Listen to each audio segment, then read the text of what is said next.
Olá, minha galera, seja muito bem-vindo ao melhor aulão para o vestibular da CAF. Eu sou o professor Marcelo, o professor do canal Geografia Irada, e junto com o super professor de História, o Chico Hitz, vamos preparar aí um aulão muito bacana para você. Bom, o nosso aulão, vou explicar rapidamente para você, você vai ter aí 2 vídeos para ver, é muito conteúdo, a gente aprofundou, vai deixar você realmente muito preparado para essa prova, para ter condição de gabaritar e conquistar aí o seu grande objetivo.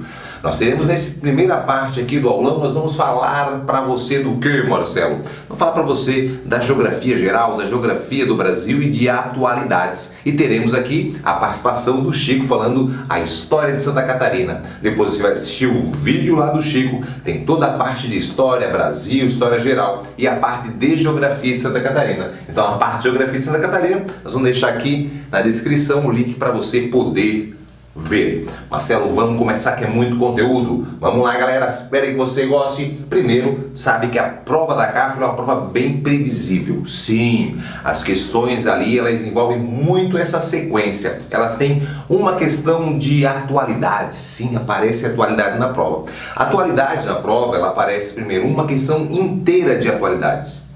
Nessa questão, cada um dos enunciados, letra A, letra B, letra C, letra D, letra E, cada um deles é uma temática, não é uma questão inteira envolvendo uma temática. Esse é o padrão da CAF. Então, letra A fala de uma atualidade, letra B de outra atualidade, e você vai ter que saber e ter o poder de eliminar. A primeira atualidade que a gente vai entrar para você é a questão do ciclone bomba. Sim, lembrando para você, as provas são elaboradas desde o começo do ano, então chega ali mais ou menos no meio do ano, o que acontece para frente geralmente não aparece nas provas, beleza, galera? A prova ali já está pronta, tem que passar pela revisão, impressão, todo esse trabalho. Então qualquer vestibular, mais ou menos ali até agosto, ali dependendo da época do vestibular, sabe que dali para frente dificilmente vai aparecer. Então, ciclone bomba é a primeira dica para você. Lembrar que ele é um ciclone extratropical, tá? Então ele está, lembrando dos trópicos, só botei aqui nosso mapinha, a linha do Equador, aqui em cima o trópico de Câncer, aqui embaixo o trópico de Capricórnio. Lembra, é idiota isso, mas pode lembrar, né? Câncer bem longe da gente, né? Nós aqui Capricórnio. E aqui a faixa intertropical. Se a região está aqui, o clima é tropical. Se está aqui na região temperada, que é embaixo, né? Em cima do trópico de Câncer, embaixo do Capricórnio, entre os círculos polares, essa região é região temperada. Aqui a gente chama de subtropical. Estamos fora do trópico extratropical. Então essa é a primeira informação para você.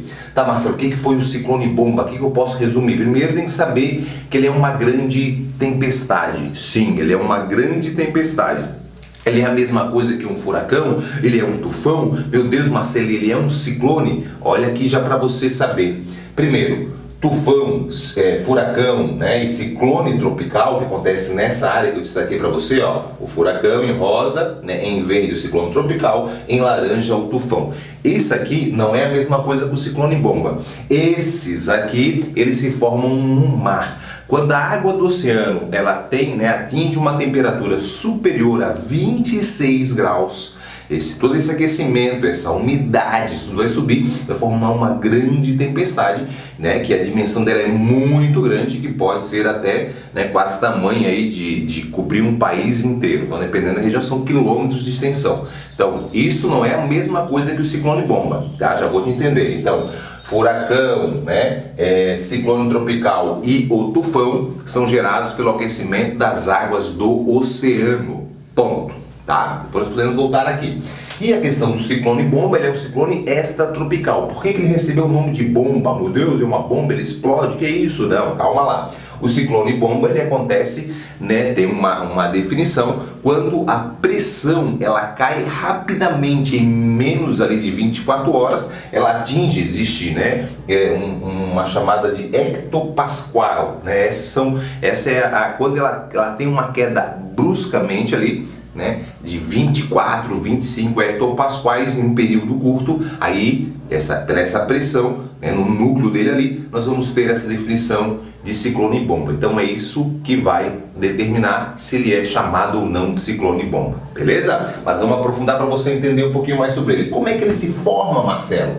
Bom, a gente tem que entender Primeiro, né, o furacão, como eu te falei, a água aqueceu, vai subir e gerar essa umidade. Já o ciclone extratropical, ele é formado pelo choque aí das massas de ar. Então, também é uma grande tempestade com ventos aí, né, superiores aí geralmente a 100 km por hora, e isso vai acontecer diretamente pela essa dinâmica da atmosfera. O que acontece? O ar quente ele sobe, o ar frio ele desce, beleza? Isso você sabe. Quando esse ar quente ele sobe, né, o ar quente ele tá subindo, aqueceu, essa área ali, obviamente, é uma área, né, que a gente chama de área ciclonal. Então, o ciclone, a área ciclonal, é, né, num local que tem ali o aquecimento, que esse ar quente ele vai subir, vai ser uma área receptora de ventos, né, ou então da umidade. E já quando o ar frio ele desce, o ar frio descendo, né, aumentando essa pressão, é uma área, né, de alta pressão, é uma área anticiclonal, e essa área ela é dispersora. Então basicamente é o seguinte que acontece nessa dinâmica da atmosfera. A gente tem o vento, que ele é gerado por quê, Marcelo? É o ar em movimento, que ele é gerado pela diferença que existe de pressão na atmosfera. E essa diferença de pressão ela está relacionada à diferença de temperatura. Então, basicamente, aqui, a grosso modo, para você é isso. Essa região aqui está quente e essa região está fria. O ar quente subiu, não é isso? O ar frio desceu. Esse espaço vai ser ocupado. Então, o vento vem nessa direção. Beleza? Uma massa de ar, ela sempre vai deslocar da alta pressão para baixa pressão. Então isso é a dinâmica. Nessa questão do ciclone extratropical, nós temos aí o choque das massas de ar, o que a gente vai chamar de frentes, né? A gente sabe que tem 3 tipos de chuva. A gente tem a chuva convectiva, que é aquela chuva de verão, um dia muito quente, insolação, blum, evaporou, choveu no final do dia. A chuva orográfica, que é a chuva do relevo, a umidade vem, esbarra no relevo, não passa, sobe, né? A água está aqui, digamos, grande parte em vapor, vai resfriar, transformar ela novamente em líquida, esfriando, e aí chove desse lado. Essa é a chuva orográfica. E a chuva frontal, ela é essa que vai gerar esse ciclone aqui extratropical, que é o choque das massas de ar, uma massa de ar quente, uma massa de ar fria, a massa de ar quente levando a umidade, a massa de ar fria chegando e condensando, transformando isso numa grande tempestade. Então é aqui que vai gerar toda essa dinâmica. Essa, por exemplo, bomba, nós tivemos grande parte, começa a se formar, né, vindo lá da região do Paraguai, a frente fria entrou bem dentro do continente e aqui possibilitou a formação desse ciclone extratropical, que levou aí ventos, né, grande velocidade, tivemos mortes, prejuízos, tivemos mais, digamos assim, mais de 1,5 milhões de pessoas afetadas. Então a gente tem cidades, inclusive, né, em Santa Catarina, que tivemos mortes. Então foi algo aí que muito preocupante. O que tem que saber, primeiro, é algo normal, está dentro da normalidade, tá? Então é comum, acontece. Um outro detalhe, ele é bem típico no inverno. Mas por que no inverno que o ciclone extratropical, Marcelo? Bom, galera, o que acontece? Lembra, esse nosso ciclone extratropical, ele é gerado pelo quê? Pelo choque dessas massas de ar, massa de ar frio e massa de ar quente. E a massa de ar frio, ela ganha intensidade no inverno. Claro, pode acontecer ali em maio, que não é bem inverno, né? Mas é nos meses de inverno. Ele aconteceu quando? Entre junho ali, né? Junho, julho foi quando ele aconteceu. Primeiro, ele é natural, não tem a ver se cair na prova, é ação do homem, né? Claro que a ação do homem pode provocar, né, uma questão do aquecimento, das águas do oceano, mas eu estou falando da questão do ar frio. Então, esse aumento de furacão e de ciclone, existem estudos que falam sim, se você observar nas últimas, décadas aí, um aumento bem significativo, principalmente no número de furacões, mas lembrar que os furacões são gerados pelo aquecimento, exclusivamente pelo aquecimento das águas oceânicas. Então isso é importante. Associado à chuva frontal, fique atento a isso, porque quando choca as massas de ar, forma a chuva frontal, que é aquele terceiro tipo de chuva, e a frente, fria, que a gente vai denominar, e a massa que gera isso é a massa polar atlântica. Fique atento também para a prova, que ele não vai, esse aqui é diferente de tornado e tromba d'água, tá? Então o tornado é quando nós temos ali, forma aquele cone, mesma coisa dinâmica, o ar quente subindo, esse ar quente num ponto mais reduzido, diferente, né, de um furacão, de um ciclone até tropical, ele é num ponto reduzido, e aí o ar quente subiu, né, desceu o ar frio, isso geralmente formam nuvens de desenvolvimento vertical, as famosas cúmulos nimbus, que formam esses tornados, que atingem uma velocidade também gigantesca e causa destruição num ponto mais isolado na região onde ele vai passando. Inclusive acontece bastante em Santa Catarina. Se isso acontecer na água, essa dinâmica do ar quente num determinado ponto subir rapidamente, né, e descer esse ar frio, formando a água pode dar origem, por exemplo, àquela tromba d'água que também basicamente quando esse ar quente sobe, ele acaba, né, puxando a água, e essa água vai subindo, beleza? Quando forma no oceano. Se você quer aprofundar, né, vou deixar também para você aqui no card uma aula que a gente gravou mais detalhada sobre ciclone bomba. Aqui é mais uma pegada para você ficar atento para a prova. Vamos à segunda atualidade muito importante agora para você, onde nós iremos falar de metrópoles catarinenses. Bom, vamos a mais aí uma atualidade, essa muito certeira para a prova, que é a nova metrópole catarinense. Então, se você vai fazer o DESC, se vai fazer o UFSC, esse é um tema que vai bombar, vai pipocar, que é algo importante aí. A gente sabe que quem determina a classificação de uma metrópole é o Instituto Brasileiro de Geografia e Estatística, que foi criado lá na década de 30 e 37, que tem esse objetivo, né, de analisar e através de dados, de pesquisas, e a mais importante é o censo. Mas lembrar que isso não tem a ver com o censo, não. Isso é feito uma pesquisa sobre as metrópoles, uma das pesquisas do IBGE, que ela é feita a cada 10 anos também. Tinha sido feita a última em 2007, que dava ao Brasil 12 metrópoles, e agora em 2018 foi a próxima, deu mais 3, então 15 metrópoles. E nesse ano aí foi divulgada no começo do ano as 3 novas metrópoles brasileiras. Então nós temos em São Paulo, Campinas, Vitória no Espírito Santo e Florianópolis. E um tema aí que é bem bacana para você anotar são os arranjos populacionais,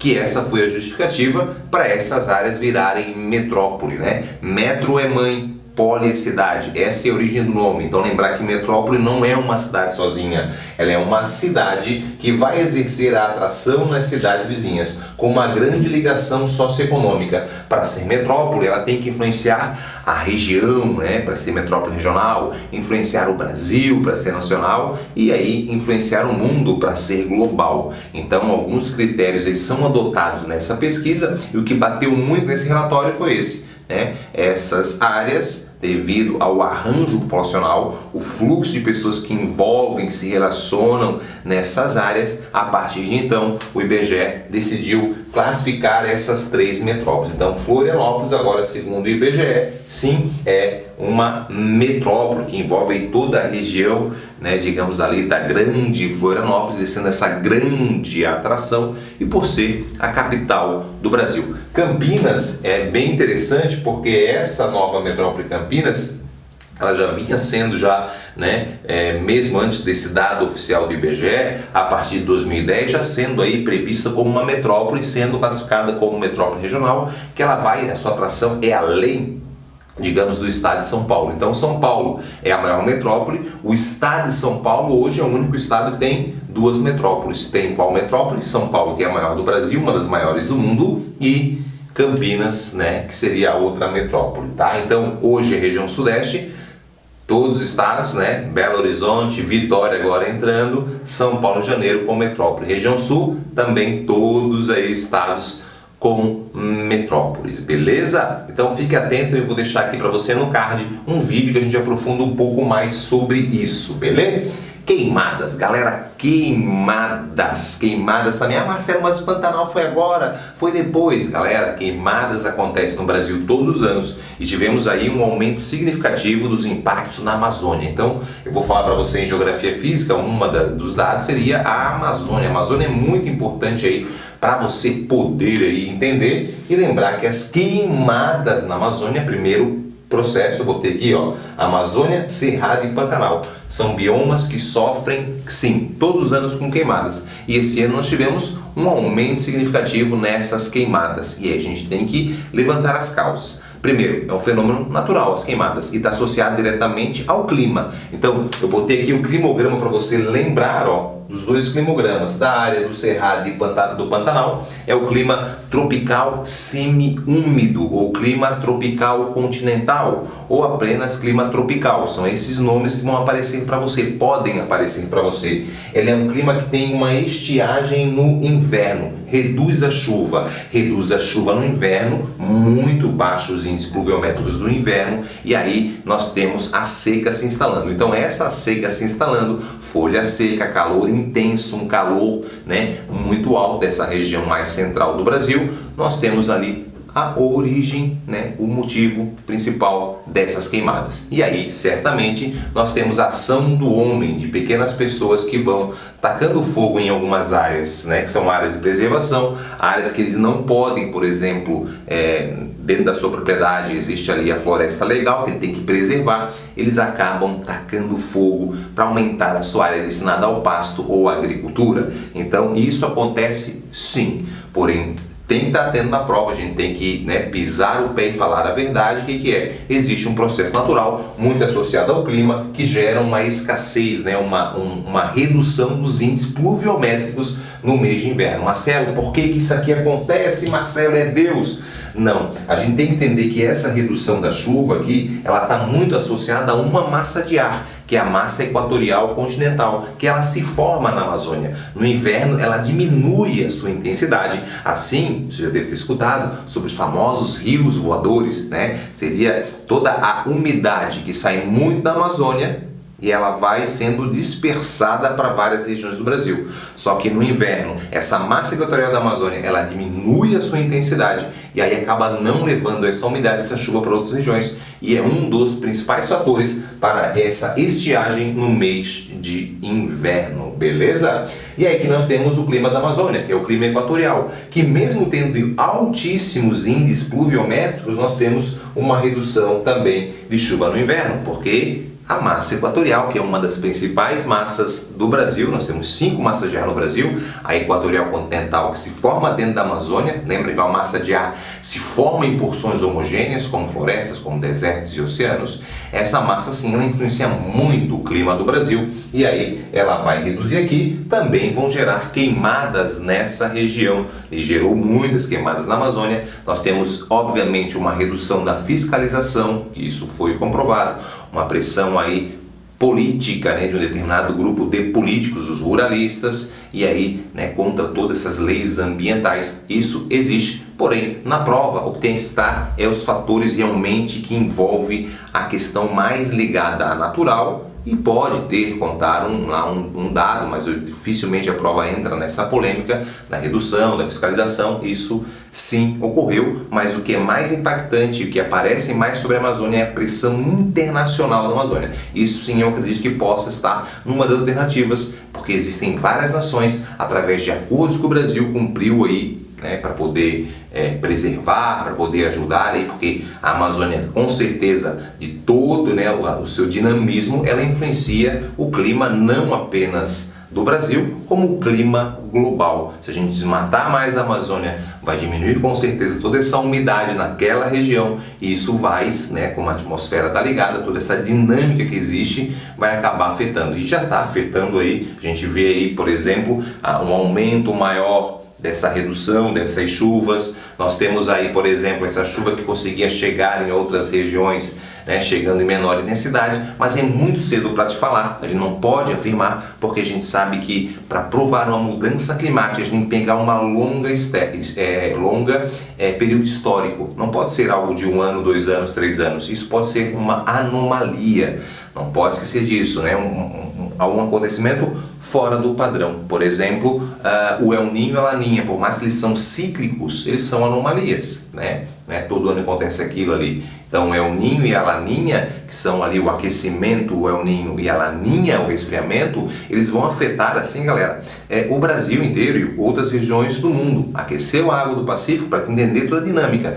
Vem para a nossa região, para a região sul do Brasil, o El Niño traz chuva. Para eles, na região norte, por exemplo, na Amazônia, traz estiagem, e a Laninha o contrário. Então é uma dinâmica bem interessante para você entender, então lembrar dessas queimadas que afeta ali sim toda a biodiversidade, que gera um prejuízo no solo, né? Nós temos aí toda essa, nós tivemos, eu moro em Camboriú, aqui Camboriú, Florianópolis, toda essa região aqui, nós tivemos ali dias que ficaram, né, nublados da fuligem, das cinzas, digamos assim, né, que vieram aí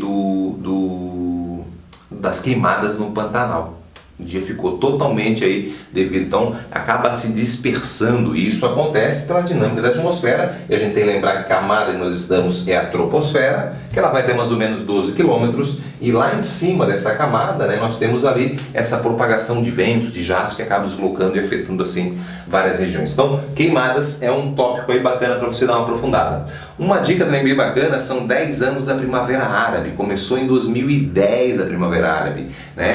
Ninguém está falando sobre isso, mas a Geografia Irada prevê Primavera Árabe, 10 anos. Então nós tivemos lá, né, toda uma revolta da população que começa no continente africano, no norte da África, na Tunísia, e vai aí dispersando para outros países. Já caiu no Enem várias vezes isso, muitas questões ligadas à tecnologia. Caiu no Enem como uma revolução 2.0, falando que as redes sociais acabaram ajudando a propagar e incentivar, né, que esse povo saísse para as ruas e lutasse contra governos ditatoriais. Essa é a chave. Eram governos ditatoriais que estavam no poder, muitos deles desde a independência, né, desde do fim ali, digamos, deles serem colônias. Tivemos ali muitas brigas, claro que internas, mas esses governos instalados ali, corrupção, né, população na pobreza, população se revolta contra os presidentes, e isso vai ecoando e afetando assim, né, toda a geopolítica dessa região. Vai até no Oriente Médio. Vários governos caíram, Tunísia, né, na Líbia, temos o Gaddafi morto, então nós tivemos no Egito a retirada do presidente, mas na Síria lá e no Bahrein, lá na região do Oriente Médio, não foram derrubados, e tem um motivo. A Síria tem um apoio russo e o Bahrein é uma das principais bases militares dos Estados Unidos na região. Então ali não conseguiram derrubar esses governos, tá? Lembrar que todo esse conflito geraram milhões de refugiados, sendo aí apontado aí depois da Segunda Guerra Mundial como uma das principais crises, né, digamos, humanitárias nessa questão dos refugiados da Síria, indo para a região da Turquia e acabando aí, repercutindo aí, e até sendo um dos motivos para, né, o Reino Unido determinar ou pedir, ou parte da população, ser a favor da saída do Reino Unido da União Europeia, o Brexit. O Brexit, ele tem sim, né, um dos panos de fundo, toda essa questão dos refugiados. E aí a gente tem que entender, nós temos nossos vídeos no canal se você quiser aprofundar. Detalhe importante, Caxemira, Marcelo Caxemira, sim. A Caxemira é uma região que fica ao norte da Índia, né? Não só pertence à Índia, pertence ao Paquistão, China e à Índia. 3 países brigando pelaquela região. E todo esse interesse naquela região, que é uma região que além de ter minérios, mas o principal fator é a nascente dos rios, é a questão da água, sim, né? É uma questão que historicamente era um conflito entre Paquistão e Índia, né? Porque essa população aqui da Caxemira é a maior parte muçulmana, né? Enquanto na Índia é hindu, na China nós temos vários grupos étnicos, por mais que tenham os Hans como os destaques, mas só que era um conflito histórico entre esses dois países, né? A Índia não querendo dar esse território para o Paquistão querendo anexar o território para ele, era um conflito que durou muito tempo assim. Só que esse ano ganha um novo capítulo. A China, ela acabou aí, já vem durante uns anos estendendo a estrutura para sua parte no Paquistão, e ali teve, né, um ataque ao governo ali chinês pela Índia, proteger seu território, e gerou ali um conflito bem isolado, mas repercutiu no mundo inteiro. Então a prova pode sim querer retomar um pouquinho essa região desse conflito histórico envolvendo Índia, Paquistão e China, que eu vou deixar também aqui no card um vídeo para você aprofundar. Por último, a questão do Covid. Claro que eu acredito mais na prova de biologia falando sobre isso, mas pode ter uma questão sim, falando um pouquinho da questão que envolve a geografia, né? Nós gravamos também um vídeo, vou te encher de vídeo aqui, mas calma lá que eu vou te resumir. Ó, Covid-19 começa lá na China, podem querer fazer analogia a outras pragas, pode estar na prova de história aí fazendo, né, a peste negra, a gripe espanhola, toda essa questão que acabou afetando aí o mundo inteiro, né? Uma pandemia, pan significa todo, e acabou aí repercutindo e afetando o mundo inteiro. Na geografia eles podem querer fazer analogia comparando através do processo de globalização, né? Globalização não é algo recente, acontece aí o processo de globalização desde a época da colonização, onde nós temos ali os países europeus colonizando e afetando a sua cultura e economia pelo mundo inteiro. A globalização foi evoluindo, sim, foi evoluindo, e agora ela está num nível muito rápido devido à tecnologia, à facilidade de deslocamento das pessoas, e isso obviamente facilitou a propagação e o surgimento dessa pandemia que rapidamente se espalhou da China para a Europa, né, para o resto da Ásia, para a América, e chegou aqui na América do Sul, no Brasil, né, porção sul da América. Então nós temos toda essa questão que envolve a globalização. Fica atento, comparando aí os dois momentos, essa velocidade já caiu em provas passadas envolvendo, por exemplo, crises econômicas, né? Comparando a crise de 29 com a crise europeia e a do subprime nos Estados Unidos. São crises, mas que a globalização facilita a propagação, e a mesma coisa acontece com a questão do vírus e a questão do clima também. Muito se falou no começo essa questão que o vírus se propaga mais no inverno. Foram feitos estudos, eu também gravei o vídeo para vocês, né? Que no nosso canal aí de atualidades tem esse vídeo na plataforma, tem resumo, tem atualidade sobre isso, onde a gente fala sobre essa questão que envolve o clima. Não foi comprovado em si que o clima vai influenciar o aumento dos casos, e sim o comportamento das pessoas referente ao clima. No inverno, mais fechado, mais frio, né? As pessoas ficam mais próximas, aí sim essa propagação do vírus. Porque, por exemplo, nós tivemos aí no Brasil momentos de não estava tão frio, e nós tivemos o crescimento, né, desses casos. Por exemplo, Manaus é quente o ano inteiro, né, quente o ano inteiro, e tivemos casos aí alarmantes, absurdos do caso de Covid. Então não é o clima em si, mas o comportamento das pessoas perante esse clima, tá? Então isso é bem importante a gente entender. Bom, agora a gente vai pegar aqui a parte do aulão e falar de alguns dados envolvendo a geografia física, e depois a gente vai falar da geografia humana e econômica, para poder passar a bola aí para o Chico de História, daquelas dicas de história de Santa Catarina. Bom, a parte da geografia física a gente destacou alguns dados importantes. Você sabe que nesse ano tivemos alguns terremotos no Brasil, né? Começaram aí, tivemos no começo do ano, depois no meio do ano, então é uma temática bem forte também para você entender. Então vamos de geologia agora. Primeira parte básica de geologia, né? Toda a parte da estrutura do planeta. Lembra lá, nós temos 3 camadas básicas: a crosta terrestre, ou chamada litosfera, um manto, né, que é a camada intermediária, que vai dividir em 2 partes, em manto superior e manto inferior.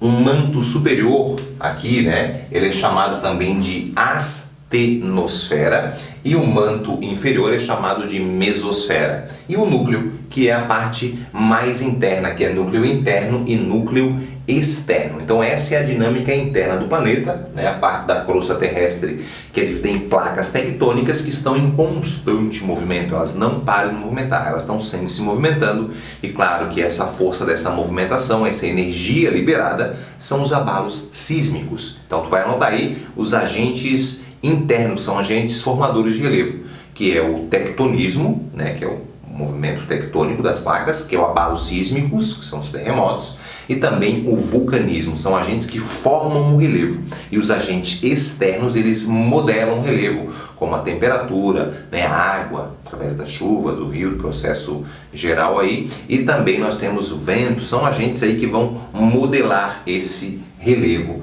Essas placas executam 3 movimentos: movimento convergente, movimento divergente e movimento transformante. Esses 3 movimentos, beleza? Então, contando para você, falou de placa tectônica, a gente vai falar desses agentes aí que vão ajudar a formar o relevo. Beleza, vem para cá agora. O Brasil no meio da placa sul-americana, mas não nos livros de terremoto. O que explica terremoto no Brasil são 2 fatores. O primeiro fator é o que? Falhas geológicas. Tem rachaduras na crosta dentro da crosta, né, dentro do território brasileiro, que vão se acomodar e vão gerar pequenos tremores. Um outro fator é a propagação de um terremoto que aconteceu no oceano ou então na outra parte aqui próxima ao Chile, que é uma área que acontece muito, né, uma área de grande instabilidade. Essa propagação das ondas sísmicas podem gerar sim tremores no Brasil, beleza? Não temos terremotos e aconteceram aí terremotos. A área mais, né, que tem susceptível a terremoto é essa área que envolve a porção oeste da América, leste da Ásia e Oceania, que é conhecida como Círculo de Fogo do Pacífico. Alguns chamam também de Anel de Fogo do Pacífico. É uma área aí que nós temos sim terremotos. O Brasil aqui no meio, nós temos uma área que ela tem uma maior estabilidade, mas não nos livra. Diferente de tsunami, né? Muita gente falou de tsunami aí no Brasil. O tsunami no Brasil, a possibilidade é quase que realmente extinta, quase que zero. Por quê, Marcelo? Porque aqui no meio, entre a placa sul-americana e africana, as placas estão abrindo, né? Elas não estão em choque constante, seja transformante ou convergente. E essa área, quando ela vai abrindo, o magma vai, claro, preenchendo e formando ali, por exemplo, a dorsal, a Mesoatlântica, né? Que seria nessa região entre a África e a América. Então ali nós não temos, digamos, essa possibilidade de grandes tremores. Pequenos tremores sim, porque tu sabe que também tem um relevo submarino que também tem sim essas acomodações que vão gerando ali e podem gerar o terremoto e propagar e atingir a nossa região, mas são tremores de pequena magnitude. Lembrar que a maior parte, né, dos terremotos no mundo são terremotos pequenos. Nós temos mais de 10 mil terremotos por dia, só que a maior parte não são sentidos. Nós temos duas escalas de medição, a escala de Mercalli e a escala de Richter. A mais famosa é a de Richter, sim, ela é feita através de matemática, logaritmo na base 10, né? Tem um aparelho sismógrafo que vai medir essa grande, né, essa força desse terremoto. Nós tivemos já terremotos no Brasil acima aí de 6 graus na escala Richter, então é bom a gente ficar atento, dizer, não tem terremoto sim, só são de pequena magnitude, beleza? Um dado interessante, nessa movimentação das placas tectônicas, né, a placa oceânica ela vai deslizar por baixo da placa continental, tá? E aí vai acontecer o quê? Por que acontece isso, Marcelo? Porque a placa continental ela é de uma espessura maior e a oceânica ela é menor, então ela é como se fosse mais leve, vai deslizar por baixo. Essa área que ela desliza por baixo, o nome disso aqui, ó, chama zona de subducção. A palavra subducção, a tradução é deslizar por baixo. E quando ela desliza por baixo, ela pode gerar o abalo sísmico, ela pode gerar aqui o dobramento, que é o tectonismo, que dão origem às grandes montanhas, os dobramentos modernos têm a ver com isso. E aqui pode gerar, claro, também um processo de vulcanismo, que seria esse terceiro agente. Beleza? Vamos lá então. O que mais, Marcelo, pode aparecer na prova? Eu também acredito a questão dos biomas, né? A questão dos biomas vem forte esse ano pelos impactos ambientais, pela questão, né, polêmica que envolve o meio ambiente no Brasil, toda a polêmica que gerou internacional, uma pressão em cima do Brasil. Então a gente vai lembrar um pouquinho de 3 áreas: a Amazônia, o Cerrado e os manguezais. Vem comigo. Amazônia, né? Essa grande floresta tropical. Característica, ela tem várias espécies, ela é heterogênea, ela é uma vegetação ombrófila, ou seja, úmida, assim como a Mata Atlântica. Ela é densa, mata fechada, assim como a Mata Atlântica. Mas por que eu falo assim? Porque é a mesma característica.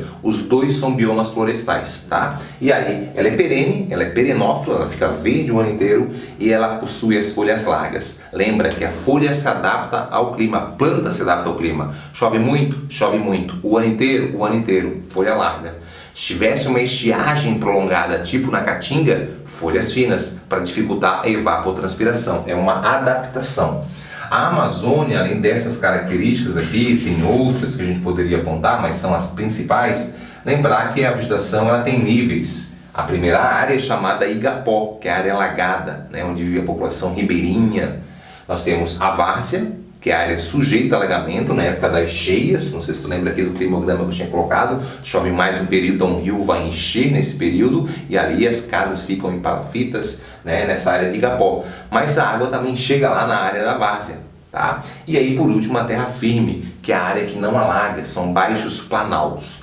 Essa região do relevo é formada por planícies e depressões principalmente, tá? Tem Planalto? Tem. Tanto é que o ponto mais alto do Brasil, que é o Pico da Neblina, próximo a 3.000 metros, fica na região norte do Brasil, no estado do Amazonas, nessa região, né, do Planalto das Guianas. Então, é atento a isso. E todo esse domínio da Amazônia, lembrar que características de biologia, que possui plantas epífitas, que o seu solo é um solo pobre devido à lixiviação. A lixiviação é o excesso de chuva que lava os minerais, levando para as partes mais profundas do solo ou para o rio Amazonas, né? O que dá a sustentabilidade para toda essa vegetação é a matéria orgânica que fica ali, beleza? Então fique bem atento a isso aí. Vou deixar aqui uma paródia aqui, ó, no cardzinho para você cantar. Amazônia heterogênea, muito mais que uma espécie, é ombrófila meu amigo, muita chuva umedece, é tão densa a mata fechada, ó latifoliada,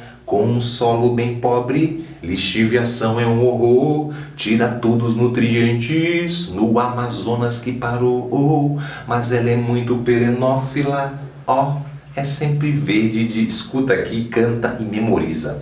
Galera, e o Cerrado? Por que eu estou falando do Cerrado? Porque o Cerrado ele é apontado como um dos biomas mais desmatados do Brasil. E dentro do Cerrado nós temos a nascente de várias bacias hidrográficas no Brasil. E nós estamos passando por um momento aí de estiagem, quem está acompanhando, e afetando aí toda a dinâmica, não só da população, como econômica, porque nós temos grande parte da nossa matriz energética a água, e as usinas sim estão sendo afetadas muito nesse ano, toda uma polêmica que existe. Então o Cerrado ele é muito importante, e se você pegar o que mais cai de bioma, pode ver, é o Cerrado. O Cerrado é o que mais aparece nas provas. Nós temos ali a questão do Cerrado, lembrar que é uma vegetação formada principalmente por arbustos, né, todo tortinhos, e gramíneas. Mas se falar que tem só isso é mentira. Nós temos árvores no limite dos cerrados, são conhecidos como cerradão, são árvores maiores. Mas o que predomina, arbustos espaçados por gramíneas amareladas. Marcelo, é verdade que o cerrado é igual à savana? Sim. Você olha o mapa de bioma mundial, aonde está ali o cerrado no Brasil, é denominado e conhecido como a savana, galera. Então lembra disso, tá? Muito impactado pelo crescimento da agropecuária, é o grande motivo, mas também historicamente, como é uma árvore tortinha, muito utilizada carvão vegetal. Quando a silvicultura não estava tão forte assim no Brasil, grande parte da lenha do carvão vegetal vinha dessa área do cerrado que ajudou a desmatar, tá? Característica principal das provas: tropófila e semicaduca. Tropófila, uma planta adaptada a um clima de 2 estações. No inverno é seco. No inverno seco, parte das folhas caem. Então a gente chama de semicaduca. Possui a casca grossa, os galhos retorcidos e as raízes longas. Possui alta biodiversidade. E dentro desse bioma nós temos a nascente da bacia do Tocantins-Araguaia, da bacia do São Francisco e parte da bacia do Paraná, para tu ver a importância que tem na preservação do cerrado. Só que ele é um hotspots. Pô, Marcelo, o que é hotspots? Hotspots é um bioma, é um local, é um ecossistema que tem ali 3/4, né, das suas plantas estão dizimadas, foram dizimadas, e aqui sim acabam aí, né, acaba sendo classificado. No Brasil tem 2, é a Mata Atlântica e também o Cerrado. Então fiquem atentos a isso. Queimadas também, já falamos para vocês anteriormente. E os manguezais? Os manguezais sofrem muito com a especulação imobiliária, né? Nós temos aí toda a polêmica, claro, que aconteceu mais recente aí, dificilmente vai estar na prova, foi algo bem recente, há pouco tempo aí do ministro, querendo mudar a lei de preservação dos manguezais. Mas os manguezais, a gente tem aí sim, né, um tema bem forte, que é o aumento dessa, digamos, invasão através da especulação imobiliária em cima dos manguezais, que acabam gerando essa grande degradação. E o manguezal é conhecido como berçário de animais. Tem em todo o Brasil? Não, não tem em todo o Brasil. Ele vai lá do norte do Brasil e vem até Santa Catarina. Toda Santa Catarina? Não, não tem toda Santa Catarina. Ele tem até Laguna. Para baixo de Laguna não temos manguezais. Ah, então no Rio Grande do Sul não tem? Não, não tem manguezal. Manguezal vem até Santa Catarina. Os manguezais se formam, né, na foz do rio, no encontro com o mar. Por isso essa água salobra, a gente chama, né, uma água mais salgada. E a planta se adapta a essa condição. Principais características da prova: halófilo, planta, né, de ambiente salgado. Segundo, pneumatóforo, raízes aéreas. Então nós temos ali pelas características, né, dessa água salgada. Nós temos os galhos, os peixes, vai dando mortalidade de animais. Nós temos ali também uma falta desse, digamos, oxigênio no solo, aí as raízes ficam aéreas, a gente chama de pneumatóforos. Lembrar que nós temos tipos de manguezais. Manguezais, eles podem ser preto, vermelho, branco, né? E aí também vou deixar aqui uma paródia para você cantar, que a gente explica essas características do manguezal para você aprender cantando, beleza? Então fique muito atento a essa condição que envolve os biomas, as suas características, associando a questão do impacto. Aqui nós temos o extrativismo vegetal muito forte e também uma expansão da agropecuária. Aqui nós temos as carvoarias, o carvão vegetal, e também a expansão da agropecuária. E o manguezal, o principal fator é a especulação imobiliária. População concentrada no litoral, mais valorizado, né? E hoje nós temos um processo que a gente chama de gentrificação. O que é isso, Marcelo? Seria a mudança do padrão, né? A retirada daquela população mais humilde e a construção de novos empreendimentos mais caros. Acontece em várias regiões do Brasil e acontece já, digamos, nas últimas 3 décadas fortemente, retirando geralmente pescadores, né? População de nativos mais humildes, e aonde eles vão aumentando os impostos daquela região, aonde, né, vai dificultando a permanência daquela família mais pobre naquela região, e aí tira-se, não é que é um expulso, não é retirado, é através do aluguel mais caro e é através do aumento dos impostos. E aí a família não consegue ter uma condição naquela região, acaba vendendo o imóvel, então não consegue pagar o aluguel daquele imóvel, e aí tem ali sim a construção de um empreendimento mais moderno. Isso acontece muito em cima também dessas áreas de manguezais, e é por isso que eu estou falando para você, porque muito se falou esse ano de gentrificação urbana. Também vou deixar aqui um cardzinho para você. Bom, galera, agora a gente vai fechar aqui falando da geografia humana misturada com a econômica. Para fechar esse aulão, não vamos deixar que segura firme, que tu não pode perder aqui. Nós temos ainda essas dicas e depois história de Santa Catarina. Bom, vamos agora então à parte final aí desse aulão para você, que envolve a questão de geografia geral, depois aqui sequência história com Chico Ritz. E aí você vai lá no vídeo do Chico e vai ter uma revisão de geografia de Santa Catarina irada, galera. Bom, demografia. Marcelo, por que tu aponta a demografia como um tema forte? Esse ano, ele era um ano era para ter censo demográfico, não teve devido à questão da pandemia. O censo demográfico, essa pesquisa feita pelo IBGE, ela é feita a cada 10 anos, seria feito em 2020, vai ser 2021.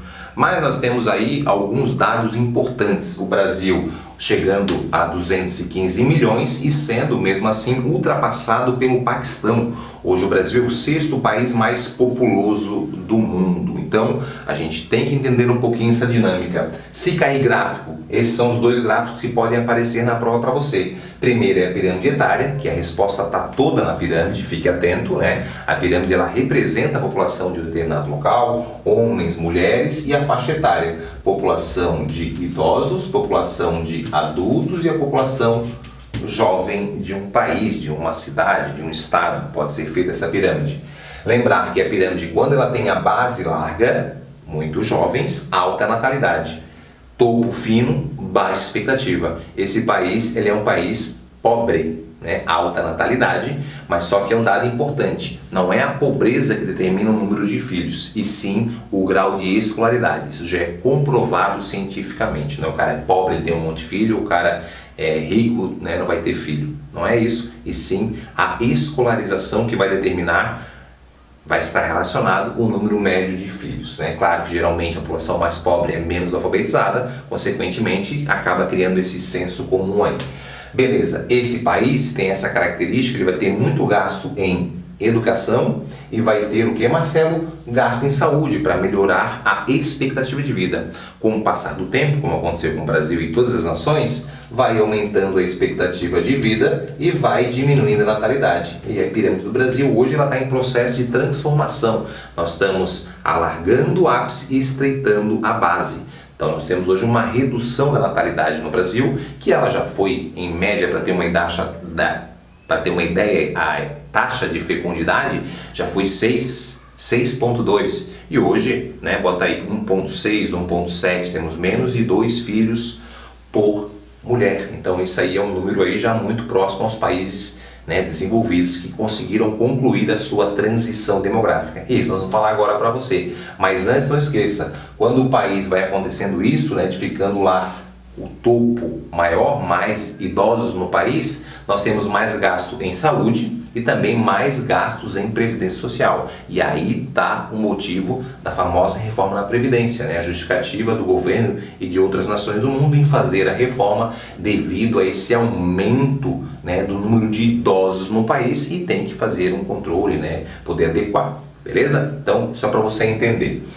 Lembrar, né, que aqui é a transição, então os países passam por isso. Aqui eu botei amarelo, né, laranja e azul. Aqui o laranja é a natalidade. O país está na primeira fase quando ele tem alta natalidade e alta mortalidade, altos índices.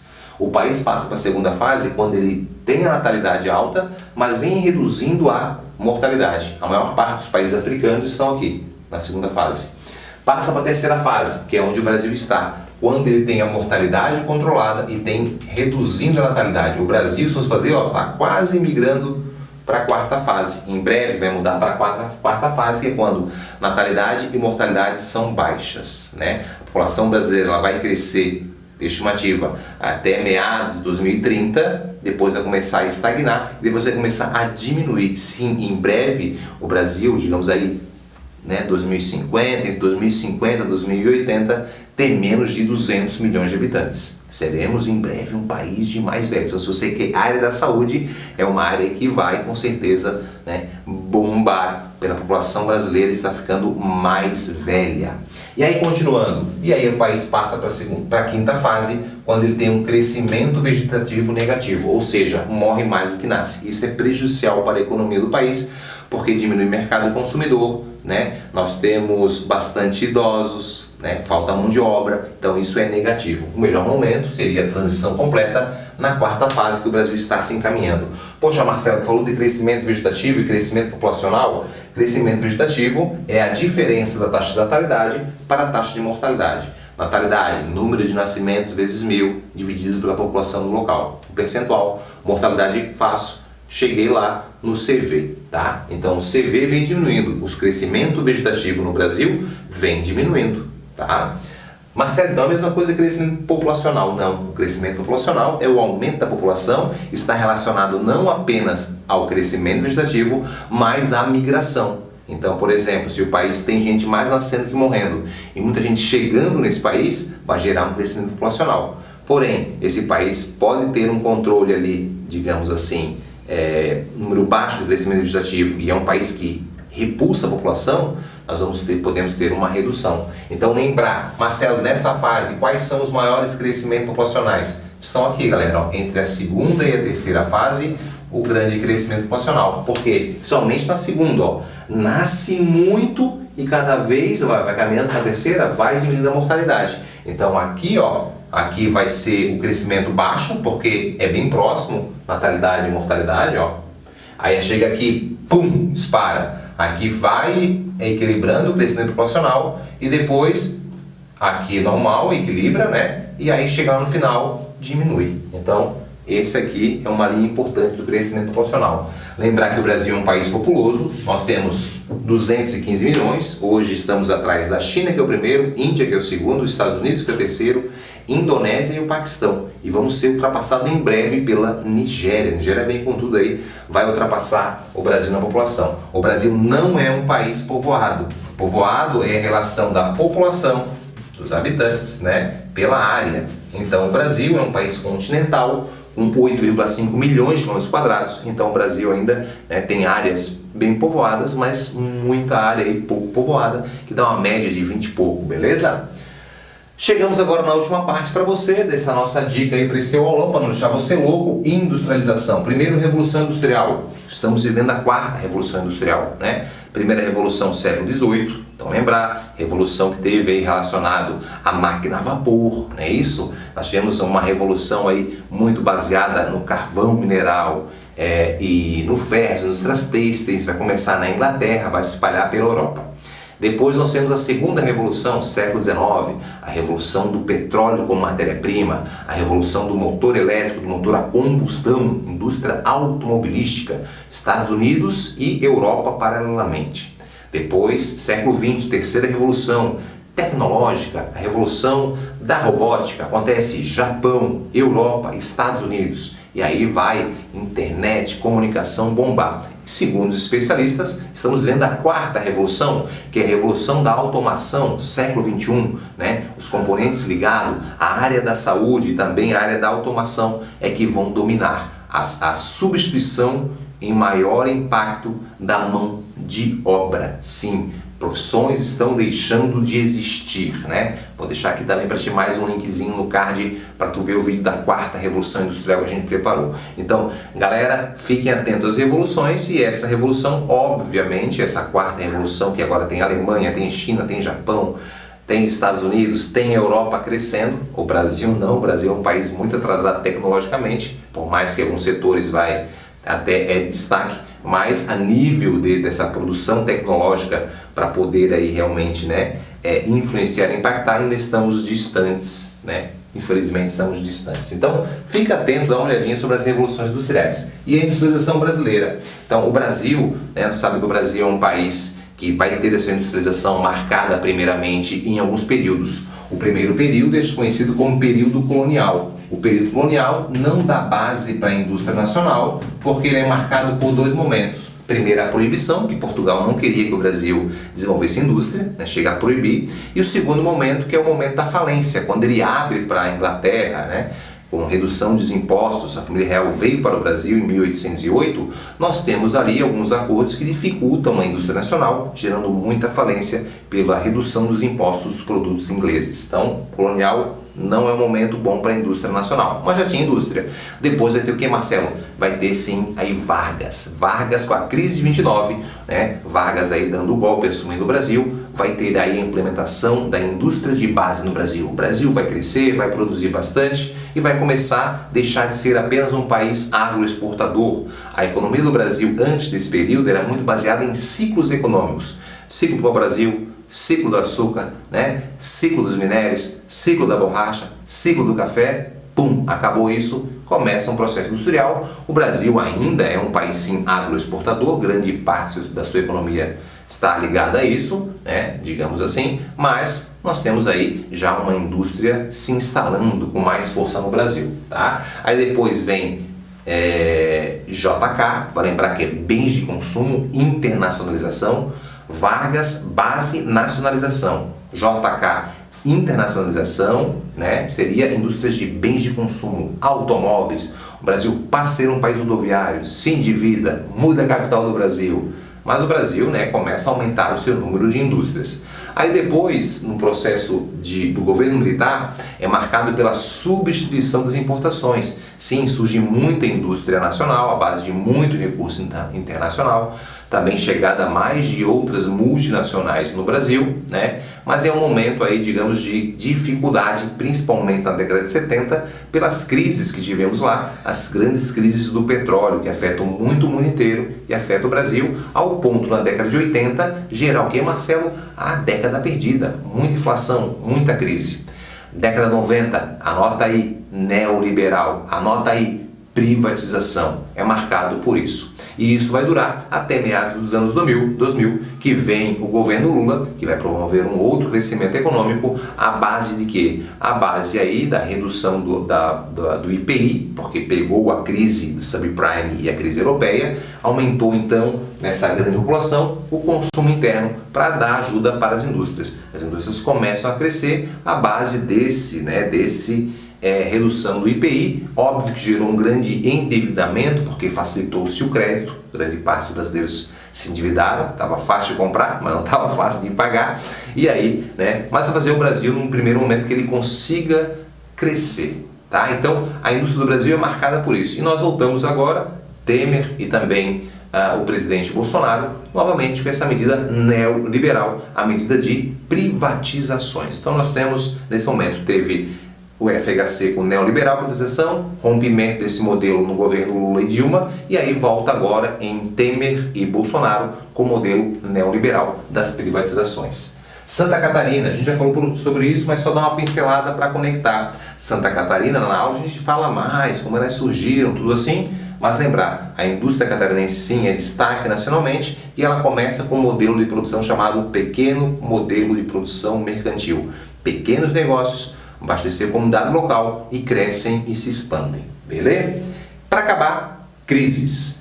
Crise sim, estamos numa crise, então crise é forte para a prova. Primeiro, crise de 29, crise de 2007, 2008 e agora a crise de 2020. 29, superprodução, ligado ao modelo fordista, ligado ao liberalismo, essa doutrina política e econômica que o governo não deve intervir na economia, e isso vai ser um dos fatores para, sim, a crise de 29, que envolve bolsa de valores, grande produção, mas pouco consumo, pouca capacidade de consumir. Após a crise de 29, todo um movimento para investir em obra, né, para poder ajudar. Fortemente o keynesianismo vai ganhar força, né, que o governo deva fazer uma regulagem, né, o bem-estar social deve ser sim, né, fundamental para promover aí a inclusão de outras pessoas no poder de consumir e fazer a economia girar. Crise 2007, 2008, vai anotar subprime e PIGs. Subprime, uma crise do setor imobiliário nos Estados Unidos, também envolvendo bolsa de valores, e a dos PIGs, ligado à crise do subprime, também envolve bolsa de valores e investimentos, mas associado aos elevados gastos públicos de algumas nações, Portugal, Irlanda, Itália, Grécia e Espanha. PIGs, é daí que vem, e PIGs de porcos, né, que afetam muito, que vai ser um dos fatores da base também, associado àquilo que eu falei dos refugiados, na questão do Brexit, também está associado a essa crise. E a crise de 2020 é uma crise aí também que envolve, claro, a pandemia, né? A pandemia acaba agravando, estamos numa crise que praticamente quase todas as nações do mundo vão estar com crescimento baixo ou não crescimento, né? Um crescimento negativo. E vou lembrar só para você das crises que afetam o Brasil. 29, a economia do Brasil era baseada no café, lembra disso? Então, pararam de comprar café, afetou a economia brasileira. Queimaram café, fizeram de tudo, mas não adiantou. E é esse fator que vai fazer que a região sudeste do Brasil se torne a região mais industrializada, porque era ali que estava a economia do Brasil, ali estava o café do Brasil, ali estava a mão de obra do Brasil, ali estava o mercado consumidor. Se de repente o Brasil estivesse pronto para se industrializar lá no ciclo da cana-de-açúcar, poderia ter sido o Nordeste. Claro que é bem mais profundo do que esse comentário aqui. Década de 80, década perdida, crise, gerado pela crise da década de 70. 70, Guerra de Yom Kippur, Revolução Islâmica, crise do petróleo. O petróleo sobe 400%. Economia do Brasil dependente do petróleo de fora, né? Tanto para o transporte rodoviário desde o governo JK, também, né, pelas termoelétricas, também pela indústria de um modo geral. Acabou com a economia brasileira, muita inflação, né? E aí vem todos os planos econômicos, plano cruzado, plano Bresser, plano Verão, plano Collor, e somente o plano real que vai conseguir controlar a inflação já no começo da década de 90. Uma década muito turbulenta, gerada principalmente afetada pela crise do petróleo, que afeta o Brasil inteiro, e um grande processo de desindustrialização do Brasil.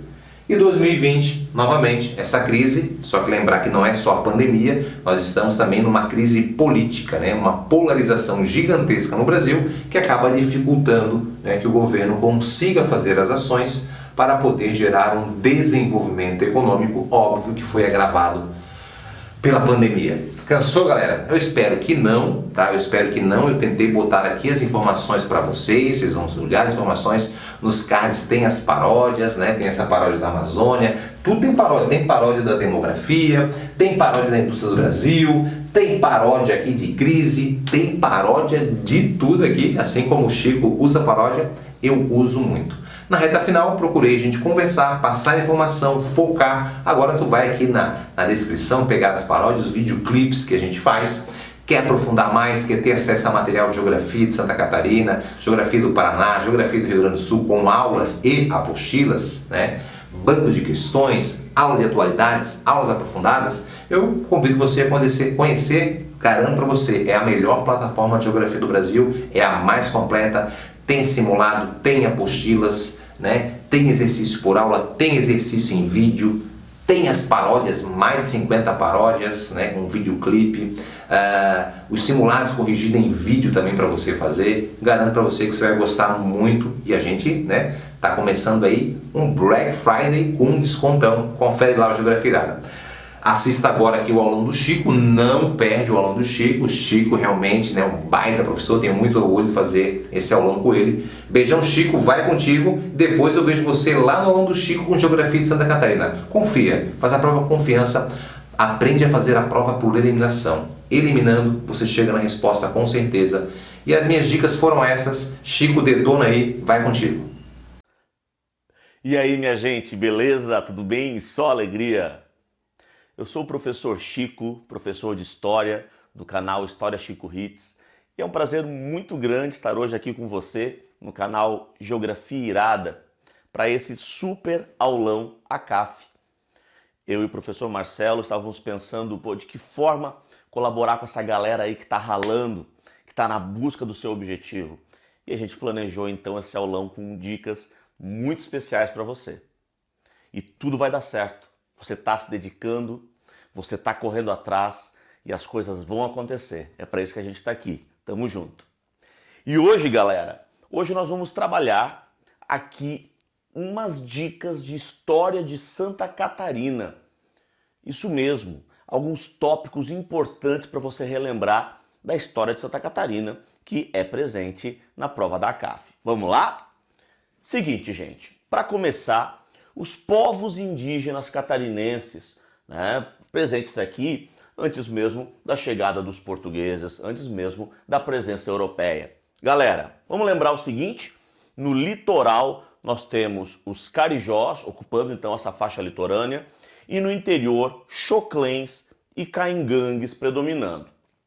Vamos lembrar que também aqui na faixa litorânea, né, onde são encontrados os sambaquis, os concheiros, né? Esses vestígios tão marcantes da presença humana no nosso litoral. Pré-história catarinense, caingangue, choclen, carijós e a presença dos sambaquis no litoral, muito importante.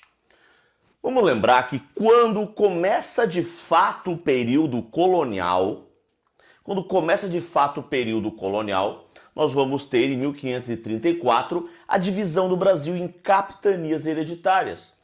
E Santa Catarina, ou parte do que hoje é Santa Catarina, foi a capitania de Santana, aqui bem no sul. Bem, essa capitania de Santana não chegou a ser ocupada de fato, não chegou a ser colonizada de fato pelo seu donatário. Mas o que vai acontecer é que já no século XVII nós vamos começar a ter o povoamento aqui na região, o povoamento em Santa Catarina, que é o chamado povoamento vicentista. Bandeirantes, vindos da região de São Vicente, vindos da região de São Paulo, em busca de riquezas, principalmente em busca de capturar índios, né, para vender como escravos, e também procurando riquezas. Qualquer possibilidade de riqueza era bem-vinda, mas sobretudo o ouro e prata. Eles acabam chegando à nossa região, a região de Santa Catarina, e começam a estabelecer os primeiros povoados. Então nós vamos ter São Francisco, Desterro e Laguna como as 3 primeiras vilas catarinenses, e elas estão ligadas a esse povoamento vicentista e não a alguma iniciativa do governo português. Aguinha? Muito bom. Tranquilo, meu povo?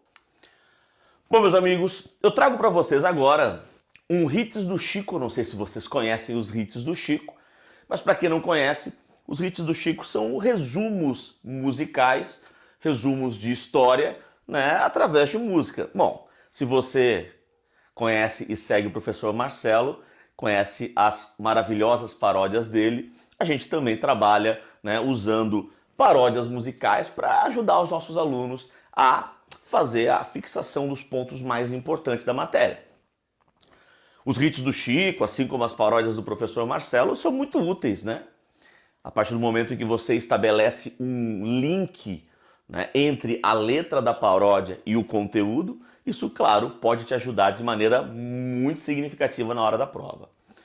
E eu trago aqui o hits do Chico de Santa Catarina no período colonial, que aborda exatamente alguns desses pontos que a gente acabou de comentar. Veja só. Santa Catarina no período pré-colonial ainda, tinha índios no interior e no litoral. Caingangue, Xoclém e Carijó tem também. Então, Caingangue e Xoclém no interior, né, vamos lembrar que eles eram do grande tronco G, ou macro G, e Carijós no litoral, tronco Tupi. A capitania de Santana, o português largou. Né? A capitania de Santana não teve ocupação de fato. E foi o vicentista que colonizou, os vicentistas, a galera proveniente lá da região de São Paulo. E fundou São Francisco de Esterro e Laguna, então as 3 primeiras vilas catarinenses. Agora, o nosso hit do Chico aqui também lembra de um outro aspecto da história catarinense na sequência. Olha só. Depois virou real e Portugal mandou os açorianos. Pouco mais tarde, o governo português transformou a capitania, né, de Santa Catarina em capitania real de Santa Catarina. Transformou aquela que era anteriormente a capitania de Santana em capitania real de Santa Catarina. E com isso passou a administrar diretamente a capitania, mandando para cá açorianos, quando inicia-se de forma intensa a imigração açoriana na região, lembrando que Açores passava por um problema de grande crescimento demográfico e trazer açorianos para cá era uma forma de resolver, digamos, 2 questões ao mesmo tempo, né? Porque a preocupação portuguesa era proteger de uma possível invasão espanhola, sobretudo proteger a ilha de Santa Catarina de uma possível invasão espanhola. Chegou até a levantar os fortes militares para impedir uma invasão espanhola na ilha de Santa Catarina, mas mesmo assim a Espanha invadiu, né? Nós tivemos uma invasão espanhola na ilha de Santa Catarina em 1777. Essa invasão espanhola não demorou muito tempo, a permanência espanhola não foi muito longa, porque na sequência já foi assinado o Tratado de Santo Ildefonso. Lembra desse Tratado de Santo Ildefonso? Basicamente, a Espanha saía de Santa Catarina e, em troca, Portugal se comprometia a liberar a colônia de Sacramento, lá na região do atual Uruguai, e a abrir mão da região dos 7 povos das Missões, no atual oeste do Rio Grande do Sul, que mais tarde vai acabar voltando para as mãos dos portugueses. Mas nesse momento aqui, em relação à história catarinense, o Tratado de Santo Ildefonso é que acertou a saída dos espanhóis da ilha de Santa Catarina na sequência. Vamos cantar? É o seguinte. Santa Catarina no período pré-colonial tinha índio no interior e no litoral. Caingangue, Xoclém, Carijós tem também. A capitania de Santana o português largou. Foi o vicentista que colonizou e fundou São Francisco de Esterro e Laguna. Depois virou real e Portugal mandou os açorianos e fortes levantou, mas não barrou a invasão da Espanha. Depois virou real e Portugal mandou os açorianos e fortes levantou, mas não barrou a invasão da Espanha. Tchururu, tchu. Hey, hey. Aê, espero que tenha cantado, hein? Cantado junto com o Chico. Vamos lá, meu povo. Mais algumas questões de história de Santa Catarina para a gente relembrar. Primeiramente, deixa eu citar aqui para vocês duas atividades que vão ter influência, né, na história colonial catarinense. O tropeirismo, a atividade dos tropeiros. A prova da CAF cita com certa frequência, né, os tropeiros, viajantes, transportadores de gado, de mulas e de outros produtos, derivados, etc., que transportam esses produtos entre as regiões do Brasil. E, no caso catarinense, vamos lembrar do surgimento de vilas e povoados do interior do território a partir da passagem dos tropeiros, chamado Caminho das Tropas. Podemos citar apenas alguns exemplos: Lages, Pouso Redondo, Curitibanos, dentre outros povoamentos, né, outras vilas que vão surgir a partir da passagem dos tropeiros. Deixa eu lembrar com vocês também aqui sobre a pesca da baleia, que a prova da CAF já cobrou, né, é uma atividade importante do litoral catarinense. Nós temos vários trechos do litoral catarinense onde vão surgir as chamadas armações baleeiras, que era o complexo, né, da pesca da baleia, onde os instrumentos para a pesca eram guardados e onde a própria baleia era depois desossada, desmanchada, para extrair o seu couro, o seu óleo, enfim, produtos que pudessem gerar lucratividade. Então, uma atividade importante aqui no litoral catarinense e que onde vai predominar a mão de obra escrava. Bom, no século XIX, galera, eu quero lembrar vocês da grande imigração europeia em Santa Catarina. E eu quero fazer uma relação disso com a chamada política do branqueamento, presente no Brasil daquela época, né? Presente no Segundo Reinado. A ideia de que trazer europeus, trazer brancos superiores, civilizados, poderia colaborar para a elevação do nível, né, da civilização brasileira, o nível civilizacional no Brasil. Bem, então nós vamos ter muitas colônias de imigrantes europeus surgindo aqui no século XIX. Dá um destaque aqui para a fundação de Blumenau em 1850, afinal de contas são 170 anos, é uma efeméride, né? É algo que de repente pode pintar. Lembremos ainda aqui no século XIX, galera, da República Juliana, a República Catarinense, aquela extensão da Revolução Farroupilha, onde em Laguna, né, Giuseppe Garibaldi, Bento Gonçalves, Davi Canabarro fundaram a República Juliana, a República Catarinense. Esse movimento foi contido rapidamente pelas forças do governo na época, né, pelas forças do período regencial, que era o momento político do Brasil, diferente da Revolução Farroupilha, que foi até 1845, aqui foi contido rapidamente. Mas lembremos que é aqui que surge o casal Giuseppe e Anita Garibaldi, né, chamados de os heróis dos dois mundos. Até porque Giuseppe Garibaldi, italiano, mais tarde vai para a Itália, vai ter participação no processo de unificação italiana, né? Anita vai com ele, apesar de morrer logo em seguida. Temos também aqui, no século XIX, a Revolução Federalista, vamos lembrar? A Revolução Federalista foi literalmente uma guerra civil, começa no Rio Grande do Sul, mas chega com muita força a Santa Catarina. Um enfrentamento entre os chamados federalistas e os republicanos. Quem é quem nessa história? Os republicanos eram os defensores do governo do presidente Floriano Peixoto. Só que os federalistas eram os opositores a Floriano, aqueles que achavam que o governo de Floriano era ilegal.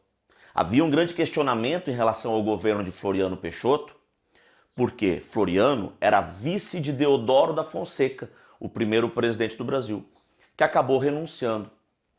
E segundo a Constituição, recém-feita na época, a Constituição de 1891, o vice-presidente só poderia assumir a presidência em definitivo caso o presidente, ao renunciar ou morrer, tivesse cumprido metade do mandato. E Deodoro renunciou bem antes de cumprir meio mandato, devido à pressão que ele sofreu, uma revolta da Marinha lá no Rio de Janeiro, chamada Revolta da Armada. Mas Deodoro renunciou antes de concluir, antes de fazer meio mandato. Então Floriano deveria ter assumido só para convocar eleições, mas ele assumiu e ficou até o final do mandato, que seria do Deodoro. Então, os republicanos defendem essa atitude de Floriano, são os aliados de Floriano, e os federalistas se opõem a Floriano. Então nós temos outros nomes aqui, né? Os federalistas também são chamados de revolucionários ou ainda apelidados de maragatos pelos seus adversários. E os republicanos, como eu já comentei com você, também são os florianistas ou ainda pica-paus. Bem, a vitória vai ser dos florianistas, a vitória vai ser das forças de Floriano e teremos em Santa Catarina, muito marcante, galera, os famosos fuzilamentos em Anhatomirim, prisioneiros federalistas sendo fuzilados lá na fortaleza de Anhatomirim. E vamos lembrar que é nesse contexto do final da Revolução Federalista conseguem alterar o nome da capital de Santa Catarina, que passa de Nossa Senhora do Desterro para Florianópolis. Os florianistas fazem a homenagem a Floriano Peixoto. Galera, também temos alguns temas de século XX que podem aparecer da história catarinense na tua prova. Fica ligado. Guerra do Contestado, muito importante, que eu vou tratar melhor com você já no próximo slide. Mas quero lembrar ainda da Era Vargas, durante o Estado Novo, durante a ditadura de Getúlio Vargas, do interventor catarinense, o representante de Vargas em Santa Catarina, Nereu Ramos, certo? E lembra também que durante esse período nós vamos ter a chamada política de nacionalização do ensino. Política de nacionalização simplesmente pode ser chamada também quando houve a proibição da utilização de línguas estrangeiras, do ensino de línguas estrangeiras no Brasil, sobretudo o alemão, o italiano e o japonês. Isso se fortalece muito depois que o Brasil entra na Segunda Guerra Mundial, né, durante a Era Vargas, e entra contra os países do eixo, Alemanha, Itália e Japão. Então a Santa Catarina, com uma presença de imigrantes bastante intensa, essa política de nacionalização foi fortemente sentida. Temos ainda, bem importante lembrar, a Novembrada, isso já lá no final do regime militar, uma manifestação em Santa Catarina, em Florianópolis, contra a presença do presidente Figueiredo, que tinha vindo inaugurar uma estátua, um busto em homenagem a Floriano Peixoto, em Florianópolis, Floriano Peixoto. Só que uma grande manifestação envolvendo muitos estudantes, né, protestando contra aquela homenagem, contra a própria presença do Figueiredo, acabou marcando o episódio. Claro que a repressão policial também esteve presente, mas a tal homenagem, né, o tal evento, né, de glamour naquele momento, eram 90 anos da proclamação da República, né, homenagear Floriano e Florianópolis, bom, isso acabou se convertendo em uma manifestação contra o regime militar. Beleza, meu povo? Bem, e para a gente fechar essas nossas dicas de história de Santa Catarina, eu trago a Guerra do Contestado, através do Hits do Chico. Primeiramente, eu quero que você lembre, vamos diferenciar questão e Guerra do Contestado. Vamos lembrar que questão do contestado é a disputa judicial que ocorria entre Santa Catarina e Paraná, por uma área ali de aproximadamente 48 mil quilômetros quadrados, um pouquinho mais, entre o oeste de Santa Catarina e Paraná. Isso era questão do contestado, uma questão judicial. E foi ali naquela região que aconteceu a guerra, que acabou levando justamente o nome que era usado para se referir àquela região, região contestada. Opa, teve uma guerra, a guerra naquela região, a Guerra do Contestado, que está relacionada à pobreza, ao abandono das pessoas, está relacionada à construção da ferrovia São Paulo-Rio Grande, que passava pela região, que desabrigou muitos poceiros, muitos camponeses que ali viviam, trabalhadores que foram abandonados pela companhia construtora da ferrovia, a Brazil Company. Então, aquela situação de muita gente pobre sofrendo, muita gente se sentindo oprimida, associada à presença de uma liderança messiânica, o monge José Maria, que era visto como um enviado de Deus, né? Então é um movimento messiânico. Isso acaba gerando esta manifestação, movimentação popular. Interessante, o monge José Maria, o líder, né, dos sertanejos do Contestado, ele morreu na primeira batalha da Guerra do Contestado, o combate do Irani. Mas os seus seguidores se multiplicaram depois disso, acreditando que num possível retorno dele juntamente com Dom Sebastião, ele pregava, né, o fenômeno do sebastianismo, a possibilidade de Dom Sebastião vir ajudar o povo. Então, a galera se espalhou, os seguidores dele se espalharam pela região do Contestado, o governo brasileiro, né, anunciando o perigo que a República corria, né, aquele era um movimento de fanáticos, comparava-se com Canudos, que havia ocorrido anos antes lá na Bahia. Então, sob o argumento de proteger a República, o movimento tinha que ser esmagado e foi combatido com dificuldade pelas forças do governo, mas acabou sendo eliminado, só que, claro, com pessoas conseguindo muitos sobreviver, se alocar, fugiam de um reduto e iam para outro. Mas, de qualquer maneira, o governo conseguiu conter os principais focos ali em 1916. Então, a Guerra do Contestado vai aí de 1912 a 1916.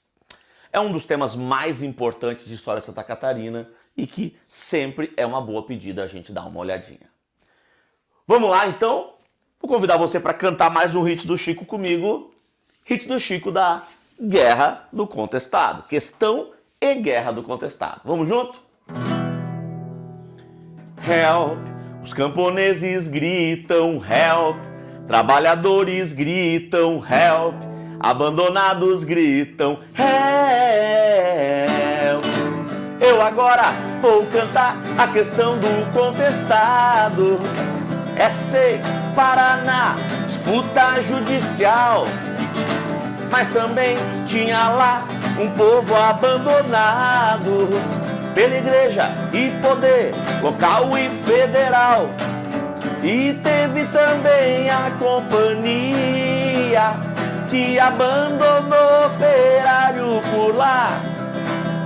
O povo perdeu terras para a ferrovia e lutou com José Maria. Esse é o hit do Chico, Questão e Guerra do Contestado. Meu amigo, minha amiga, que bom ter você aqui com a gente.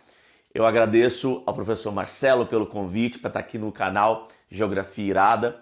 E eu convido você para agora ir lá para o canal do Chico, para o canal História Chico Hits.